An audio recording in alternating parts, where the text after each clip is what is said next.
Okay, hi everybody. How do we define this symbol? It's some infinite sum.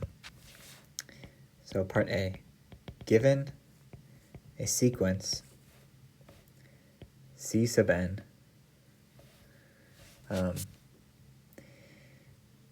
okay, so given a sequence like mapping from n to C sub n, or just given a sequence C sub n, we define this symbol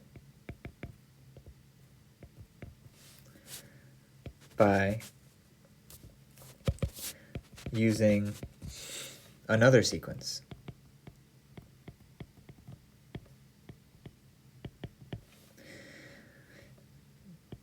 What sequence? The sequence of partial sums. Okay? And so for any m, define S sub m by saying C1 plus C2 plus Cm. Okay? That's a sequence. Okay? So let's the sequence of partial sums. So I'm not done because I didn't say what is this? What does this symbol refer to?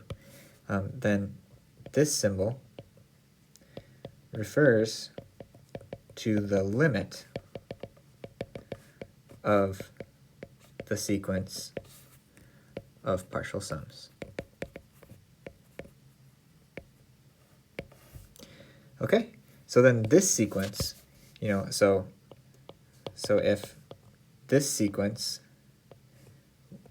converges to some number called little s, that's what your book calls it, then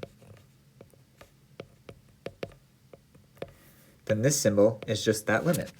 So what is this symbol? It's the limit of the sequence of partial sums. Okay, and I've defined what the sequence of partial sums are. Okay.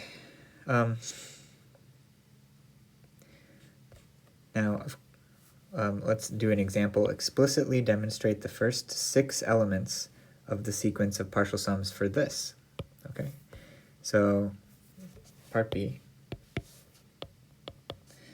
Let C sub n be equal to 1 over 2 to the n. That's this example. Then what's S1? What's S2? What's S3? What's S4? That's what this says. It says demonstrate the first 6 elements of the sequence of partial sums. Okay, so first of all, S1 equals C1 equals 1/2. S2 equals C1 plus C2 equals 1/2 plus 1/4. Okay, so that is some number, I guess 3/4. S3 is C1 plus C2 plus C3, which is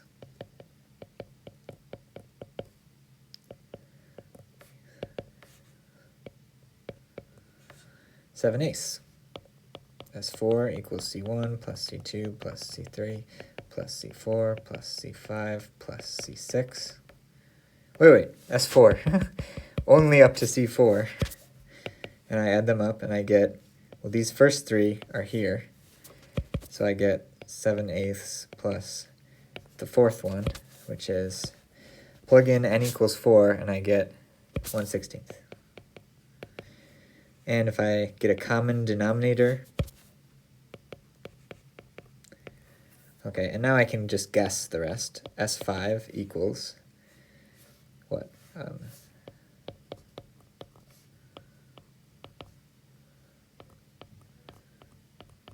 that's the first 6. Okay, if we look at these, it seems pretty clear that these S sub n's will have a limit, namely 1. These numbers here are getting closer and closer to 1. So the sequence will converge to 1. Okay? But actually, the problem didn't even ask you to find the limit of that sequence. But we would then say that this infinite sum equals 1 if the partial sums converge as a sequence, like chapter 2. A sequence converges to this. And so that's how we make sense of this infinite series.